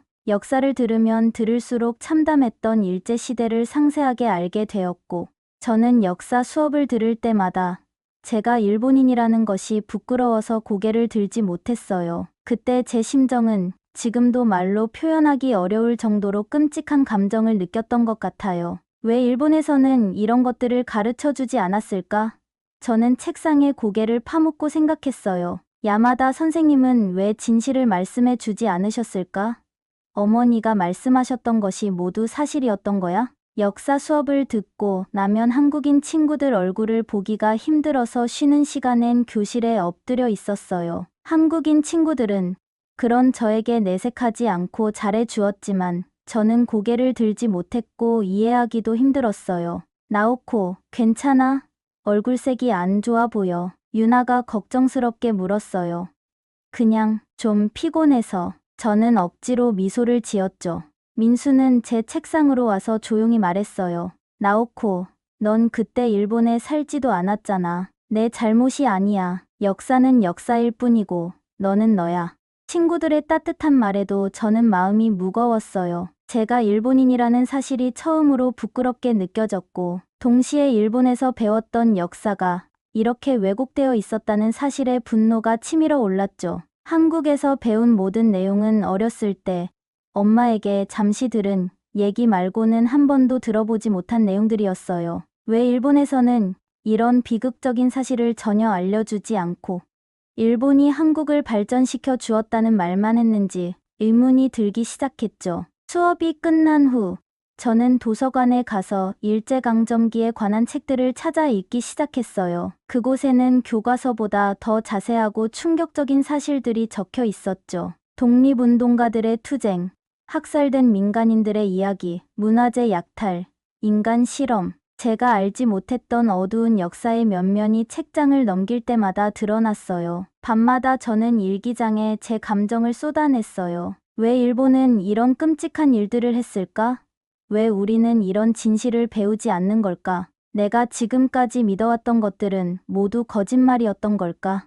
외할아버지는 제가 역사책을 읽는 것을 보시고는 조용히 당신의 이야기를 들려주셨어요. 젊은 시절 일제강점기를 직접 경험하셨던 할아버지의 말씀은 어떤 책보다도 생생했죠. 나오코야, 역사를 알아가는 것은 아프지만 필요한 일이란다. 과거의 잘못을 인정하고 배우는 것이 미래를 위한 첫걸음이야. 그렇게 한국에서 제가 몰랐던 사실들을 배우며 중학교 과정을 마쳤고 고등학교 진학을 위해 일본으로 돌아왔어요. 비행기 안에서 창밖을 바라보며 저는 3년 전과는 완전히 다른 사람이 되어 일본으로 돌아간다는 것을 느꼈어요. 이제 저는 두 나라의 역사를 모두 알게 된 사람이었고 그것은 축복이자 무거운 짐이었죠. 일본에 돌아와서 고등학교에 진학했는데 1학기 시험을 봤을 때 저는 최상위권 성적이 나와서 얼떨떨했어요. 한국에서는 중학교 때도 대부분의 학생들이 여러 개의 학원을 다니며 엄청난 양의 공부를 하지만 일본인 친구들은 고등학생이 학원을 많아야 한두 개 다니기 때문에 한국만큼 공부를 하지 않아요. 나오코, 1등이라니 대단해. 한국에서 뭘 배웠길래 이렇게 잘하는 거야? 고등학교 친구 마코가 놀라워하며 물었어요. 그냥 공부 방법이 좀 달랐던 것 같아. 저는 웃으며 대답했지만 사실 한국에서의 치열한 학습 경쟁을 설명하기는 어려웠어요. 그래서 한국에서는 열심히 공부해도 중간 정도의 성적이었는데 일본에서는 제가 최상위권의 성적이 나오는 게 너무 신기했어요. 한국에서 중학교 다닐 때만큼 열심히 공부하지 않았는데도 친구들은 저를 보며 굉장히 열심히 공부한다고 말할 정도였죠. 나오코는 항상 쉬는 시간에도 책을 읽고 있어. 진짜 대단해. 반 친구들이 자주 이런 말을 했어요. 사실 저에게는 한국에서 배운 학습 습관이 몸에 밴 것뿐이었지만 일본 친구들에게는 그것이 특별해 보였나 봐요. 덕분에 저는 한국에서 온 똑똑한 학생이라는 이미지가 생겼고 선생님들도 저를 좋게 봐주셨어요. 그렇게 1학년 때는 즐겁게 일본에서 고등학교를 다니다 2학년이 되었어요. 일본은 고등학교에서 역사 과목을 선택 과목으로 듣기 때문에 신청하지 않아도 되었지만 한국에서 배웠던 역사가 생각이 나서 저도 모르게 2학년 과목 중 역사 과목을 신청하고 말았어요. 나오코, 왜 역사를 선택한 거야? 사토 선생님 수업은 정말 지루하다고 하던데. 친구 요시히로가 물었어요. 그냥 역사에 관심이 생겼어. 저는 대답했지만 사실은 일본의 역사 교육이 어떤지 직접 확인하고 싶었어요. 근대사 역사 수업을 배우게 되는 날은 한국에서 배웠던 내용이 생각나서 저도 모르게 식은땀이 났던 것 같아요. 긴장된 마음으로 교실에 들어섰는데 사토 선생님은 빔 프로젝터를 켜고 일제강점기를 대동아공영권이라는 표현으로 소개하기 시작하셨어요. 저는 고등학교 역사 시간에는 한국에서 배운 내용들을 수업할 줄 알았는데 제 착각이었어요. 오히려 고등학교 과정에서 배우는 근대사 역사는 초등학교 때 배웠던 내용과 비교할 수 없을 정도로 일본을 칭찬하고 있었죠. 일본은 동아시아의 근대화를 이끌었고 서구 제국주의로부터 아시아를 지키기 위해 노력했습니다. 사토 선생님은 자신감 있게 말씀하셨어요. 심지어 일본이 한국을 경제적으로 발전하기 위해 도와주었는데 한국은 괘씸하게 일본 영토인 다케시마를 독도라고 주장하며 역사적인 사실을 왜곡하고 있다고 가르쳤어요. 교과서에는 독도가 일본의 고유 영토라는 내용이 굵은 글씨로 강조되어 있었죠. 다케시마는 역사적, 국제법적으로 명백한 일본 영토입니다. 하지만 한국이 불법 점거하고 있는 상황이죠. 저는 책상 밑에서 손을 꽉 쥐고 있었어요. 한국에서 배운 내용과 완전히 반대되는 이야기를 듣고 있자니 화가 치밀어 올랐지만 수업 중에 다시 일어나 항의할 용기가 나지 않았어요. 또한 전범들의 행위를 정당화하며 애국자이며 영웅이라고 가르쳤어요. 특히 일본 제국의 군사 및 정치 지도자로 제2차 세계대전 당시 일본의 총리이자 일본의 침략 전쟁을 주도한 도조 히데키는 국가를 위한 헌신이라고 교육을 했어요. 도조 히데키는 어려운 시기에 일본을 이끈 애국자였습니다. 그의 결정은 당시 상황에서 일본을 위한 최선의 선택이었죠. 사토 선생님은 야스쿠니 신사를 참배하는 정치인들의 사진을 보여주며 이것이 애국심의 표현이라고 설명하셨어요. 교실 안에 다른 학생들은 모두 고개를 끄덕이며 필기를 했지만 저는 펜을 들 수조차 없었어요. 수업이 끝난 후 저는 창가에 서서 깊은 숨을 들이쉬었어요. 머릿속이 복잡했죠. 왜 같은 역사적 사건을 이렇게 다르게 가르치는 걸까?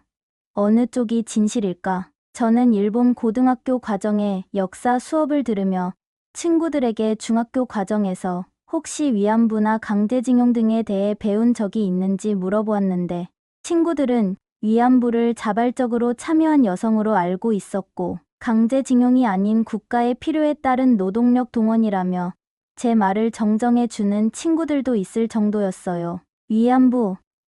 아, 그 당시 돈을 벌기 위해 자원한 여성들 말하는 거지. 요시히로가 당연하다는 듯이 말했어요. 강제징용이라니. 나오코. 그건 올바른 표현이 아니야. 전시 상황에서 필요한 인력 동원이었을 뿐이야. 또 다른 친구 아유미가 자신있게 말했어요. 비행기로 2시간밖에 안 걸리는 가까운 나라의 한국과 일본이 배우는 역사가 이렇게 다르다는 게 충격이었고 왜 일본은 사실을 말하지 않는지 이해가 가지 않았죠. 이건 정말 마치 평행우주에 사는 것 같아. 저는 일기장에 적었어요. 같은 역사인데 어떻게 이렇게 다르게 해석할 수 있을까? 저는 수업을 들을수록 대체 일본이 말하지 않는 역사가 무엇일지 궁금해졌고 방학 때 한국 여행을 핑계로 한국에서 일제시대의 참혹함을 볼 수 있는 장소들을 돌아다녔어요. 방학이 되자마자 저는 어머니께 한국에 다시 가고 싶다고 말씀드렸어요. 어머니는 기뻐하셨지만 아버지는 조금 의아해하셨죠. 또 한국에 가? 벌써 친구들이 그리운가 보구나. 아버지가 말씀하셨어요. 네, 친구들도 보고 싶고 몇 군데 더 가보고 싶은 곳이 있어요. 저는 속마음을 다 털어놓지 못했어요. 서대문형무소, 3.1운동 기념관, 유관순 열사 기념관, 일제강제동원 역사관, 대한민국 역사박물관, 전쟁과 여성, 인권박물관 등 수많은 일제강점기의 역사를 볼 수 있는 장소들을 방문하게 되었죠. 서대문형무소를 방문했을 때 저는 좁은 간방과 고문 도구들을 보며 몸서리를 쳤어요. 안내원은 이곳에서 많은 독립운동가들이 고문을 받고 목숨을 잃었다고 설명했죠. 전쟁과 여성 인권 박물관에서는 위안부 할머니들의 증언 영상을 보며 눈물을 참을 수 없었어요. 제가 확인한 사실은 중학교 한국 교과서에조차 볼 수 없었던 잔혹한 현실이 기다리고 있었어요. 당연히 일본에서는 절대 알 수 없는 내용들이었습니다. 어떻게 이런 끔찍한 일들이, 어떻게 우리 교과서에는 한 줄도 없을 수 있지. 저는 박물관을 나오며 충격에 휩싸였어요. 실제 역사를 알게 되면서 저는 일본이라는 나라에 깊이 실망을 했고 일본의 근대사를 자랑스럽게 생각했던 제가 얼마나 무지하고 오만했는지 깨달았어요. 일본으로 돌아온 후 저는 친구들에게 제가 본 것들을 이야기하기 시작했어요. 하지만 반응은 예상했던 대로였죠. 나오코, 그건 한국의 일방적인 주장일 뿐이야. 우리 교과서에 나온 게 사실이야. 마코가 확신에 찬 목소리로 말했어요. 그런 박물관들은 모두 반일 감정을 키우기 위한 정치적 선전이야. 요시히로도 고개를 저으며 말했죠. 한국이 역사를 왜곡하고 있는 게 분명할 것이라고 굳게 믿고 있는 친구들을 보면서 화가 나기보다는 참담한 심정이 가득했던 것 같아요. 일본은 일본인에게 역사적인 진실을 숨기고 있었죠. 어느 날 역사 수업 시간에 저는 용기를 내어 사토 선생님께 질문했어요. 선생님, 일본군 위안부에 대해 더 자세히 알고 싶은데요. 왜 한국에서는 이것을 강제적이었다고 가르치나요? 교실이 갑자기 조용해졌고 사토 선생님은 눈을 가늘게 뜨며 저를 바라보셨어요. 나오코, 수업 이후에 개인적으로 이야기합시다. 수업 후 선생님은 저에게 한국에서 배운 내용에 혼란스러울 수 있지만 일본 교육 과정을 따라야 한다고 말씀하셨어요. 그리고 덧붙이셨죠. 시험에는 교과서 내용이 나올 테니 그것에 집중하는 게 좋을 거야. 어린 제가 말해봐야 들어주는 사람도 많이 없고 오히려 친구들은 저를 이상하게 생각해서 결국 진실을 말하고 다니는 것도 포기하게 되었어요. 하지만 그 후에도 저는 역사에 대해 많은 것을 공부하며 고등학교를 졸업했고 도쿄의 명문대학에 진학을 했어요. 제 마음속에는 언젠가 일본 사회에 이 진실을 알릴 수 있는 사람이 되고 싶다는 작은 불씨가 자라고 있었어요. 대학 진학은 그 꿈을 향한 첫걸음이었죠. 대학교 1학년 첫 교양 수업은 교양 과목 중 가장 먼저 근대사 역사 강의를 신청했어요. 사실 근대사 역사 강의를 신청하면서도 희망을 품고 있었던 것 같아요. 대학교 과정에서는 진실을 알려주지 않을까 하는 작은 희망 말이죠. 대학은 다르겠지. 학문의 전당이니까 진실을 가르치겠지. 저는 첫 수업 전날 밤 시간표를 보며 중얼거렸어요. 도쿄대학은 일본 최고의 대학교로 꼽히는 명문대학이었고 하야시 교수는 근대사 분야의 저명한 학자로 알려져 있었어요. 강의실에 들어섰을 때 저는 가슴이 두근거렸죠. 넓은 계단식 강의실은 200명 가까운 학생들로 가득 찼고 모두가 하야시 교수의 강의를 듣기 위해 모여 있었어요. 하지만 제 희망은 무참하게 깨지고 말았어요. 명문대학교 강의에서도 고등학교 때와 비슷하게 역사를 왜곡해서 가르치고 있었죠. 첫 강의부터 하야시 교수는 대동아공영권의 이상과 일본의 식민, 지배가 아시아의 근대화에 기여했다는 내용을 열정적으로 설명했어요. 여러분, 역사는 여러 관점에서 볼 수 있지만 우리는 객관적 사실을 바탕으로 해야 합니다. 일본의 식민 통치는 당시 아시아 국가들의 근대화를 앞당겼고 서구 제국주의로부터 아시아를 보호하려는 목적이 있었습니다. 교수님은 잘못된 사실을 말하셨는데 당당하게 가르치셨고 저는 수업을 들으면서 절망했지만 두려워 진실을 말하지도 못하고 속으로 끙끙 앓고 있었죠. 수업이 끝난 후 저는 교수님께 질문하러 갈까 고민했지만 용기가 나지 않았어요. 그 다음 주 강의에서 하야시 교수는 일본의 전쟁 범죄에 대해 언급하며 그것은 승전국의 관점에서 과장된 이야기라고 일축했어요. 저는 손을 꽉 쥐며 참았지만 마음속으로는 분노가 끓어올랐죠. 3주차 강의는 한일 관계에 초점을 맞췄고 여기서 교수님은 독도 문제를 다루기 시작했어요. 그날은 수업 중에 교수님이 독도가 일본 땅이라며 말씀을 하고 계시는 중이었어요. 독도, 일본명 다케시마는 역사적으로나 국제법적으로나 분명한 일본 영토입니다. 17세기부터 오키 섬의 어부들이 독도를 다케시마라고 부르며 어업 활동을 하고 있고 1667년 일본의 문서인 오키 도풍토기의 오키섬 어부들이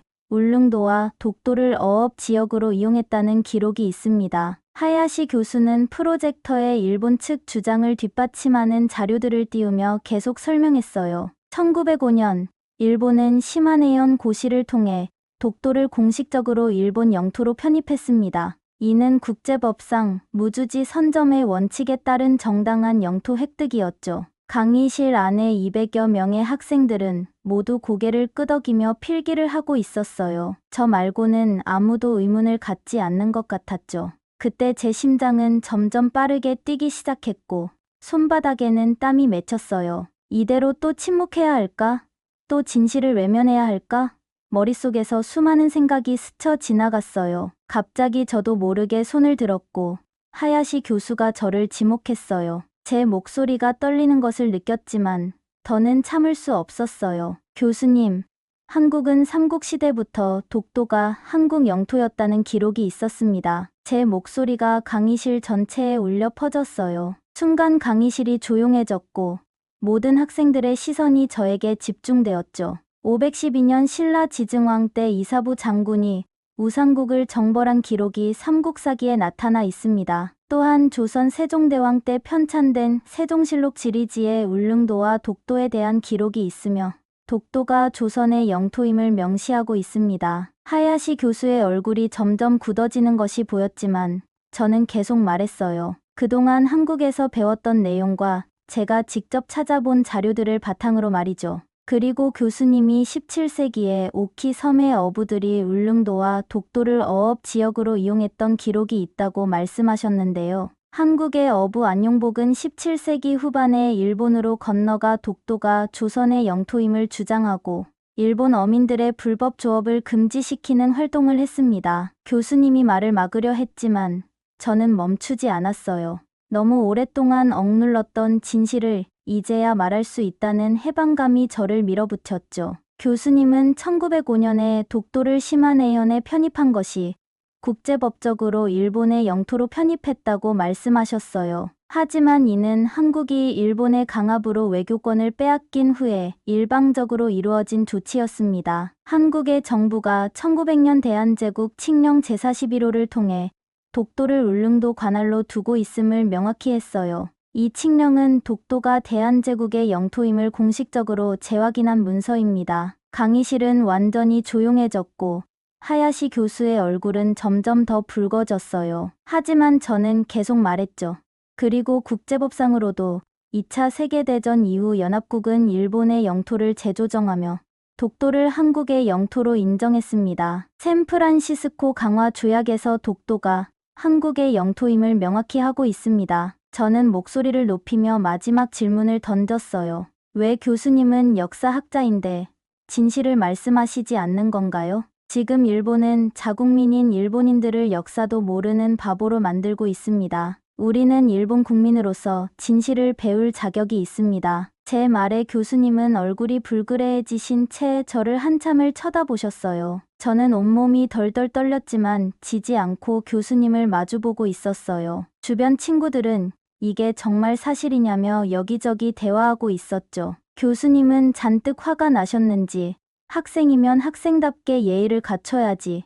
어디 수업 시간에 이런 식으로 방해를 하냐. 각오하라고 하시곤 강의실을 나가 버리셨어요. 강의실은 순식간에 소란스러워졌어요. 일부 학생들은 놀란 표정으로 저를 쳐다봤고 다른 학생들은 작은 목소리로 토론을 시작했죠. 저는 자리에 가만히 앉아 있었지만 심장은 여전히 격렬하게 뛰고 있었어요. 교수님이 나간 후 많은 일본인 친구들이 다가와서 제가 한 말이 진짜냐며 믿을 수 없다고, 우리가 배운 것과 너무도 다르다며 충격에 빠져서 물어보았죠. 나오코, 정말 그런 역사적 기록이 있는 거야?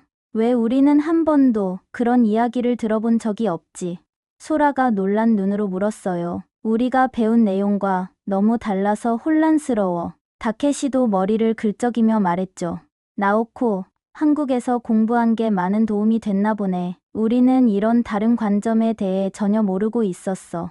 유미가 진지하게 말했어요. 강의를 같이 듣던 한국인 유학생들은 제게 와서 한국의 독도를 일본인인 제가 한국의 영토라고 주장해 주어서 고맙다고 말하는 친구도 있었어요. 나오코 씨, 정말 감사합니다. 일본 학생이 이렇게 말해주니 마음이 따뜻해졌어요. 한국인 유학생 지원 씨가 제 손을 잡고 말했죠. 그 이후 저는 수업 방해로 가벼운 교내봉사 징계를 받게 되었어요. 학생처에서는 학문적 토론은 장려하지만 수업을 방해하는 방식은 적절하지 않다며 10시간의 교내 봉사활동을 명령했죠. 친구들 중 일부는 제가 너무 감정적으로 반응했다고 생각했지만 다른 친구들은 저의 용기에 감탄했어요. 하야시 교수의 수업에는 더 이상 출석하지 않았지만 다른 역사 교수인 노무라 교수의 수업을 대신 들었어요. 노무라 교수는 좀 더 다양한 시각에서 역사를 가르쳐 주시는 분이었죠. 그 사건 이후 저는 캠퍼스 내에서 작은 유명인사가 되었어요. 역사 수업에서 교수님께 맞선 학생으로 알려지게 되었죠. 일부 학생들은 저에게 한국 역사와 독도 문제에 대해 더 많은 것을 물어보기 시작했고 소규모 스터디 그룹도 만들어졌어요. 저는 그 사건을 후회하지 않았어요. 비록 공개적으로 교수님과 맞서는 것이 무례해 보일 수 있었지만 제가 알고 있는 진실을 말하지 않고는 더 이상 살 수 없었기 때문이에요. 그것은 저의 정체성, 저의 양심에 관한 문제였죠. 진실은 언젠가는 드러나게 되어 있어. 외할아버지가 하셨던 말씀이 계속 제 귓가에 맴돌았어요. 그날 강의실에서의 저의 행동이 작은 돌멩이를 던진 것에 불과하더라도 그것이 만든 파동은 생각보다 컸어요. 그리고 그것은 제 인생의 방향을 바꾸는 중요한 순간이 되었죠. 그 이후 저는 수업 방해로 가벼운 교내봉사 징계를 받게 되었죠. 하지만 후회하지 않아요. 저는 일본인이지만 일본인들도 이제는 진실을 알아야 된다는 생각을 하고 있어요. 징계 결정이 내려진 날, 학생처 사무실에서 나오면서 저는 오히려 홀가분한 기분이었어요. 10시간의 교내 봉사활동은 큰 처벌이 아니었고, 제가 말한 진실의 가치에 비하면 아무것도 아니라고 생각했죠. 나오코, 괜찮아? 너무 힘들지 않아? 친구 유미가 걱정스럽게 물었어요. 괜찮아. 오히려 기분이 좋아. 저는 웃으며 대답했어요. 드디어 말하고 싶었던 것을 말했으니까. 봉사활동으로 도서관에서 책을 정리하는 일을 맡게 되었는데 그곳에서 저는 더 많은 역사책을 접할 기회를 얻었어요. 마치 운명처럼 느껴졌죠. 특히 일본의 근대사를 다른 관점에서 연구한 소수의 일본 학자들의 책을 발견했고 그것은 제게 큰 위안이 되었어요. 이렇게 진실을 추구하는 일본 학자들도 있구나. 저는 요시다 유키오 교수의 일본 근대사의 재고찰이란 책을 넘기며 생각했어요. 대학 2학년이 되면서 저는 제 진로에 대해 진지하게 고민하기 시작했어요. 지금까지의 경험이 저에게 큰 영향을 미쳤고 역사학자가 되어 왜곡된 역사가 아닌 제대로 된 역사를 가르치고 싶다는 꿈이 생겼죠. 나오코, 역사학과로 전공을 정한 거야. 소라가 커피숍에서 만났을 때 물었어요. 응, 결정했어. 나는 역사학자가 되고 싶어. 제 목소리에는 확신이 담겨 있었죠. 하지만 일본에서 내가 배우고 싶은 역사를 가르치지 않는다면 어떻게 할 거야?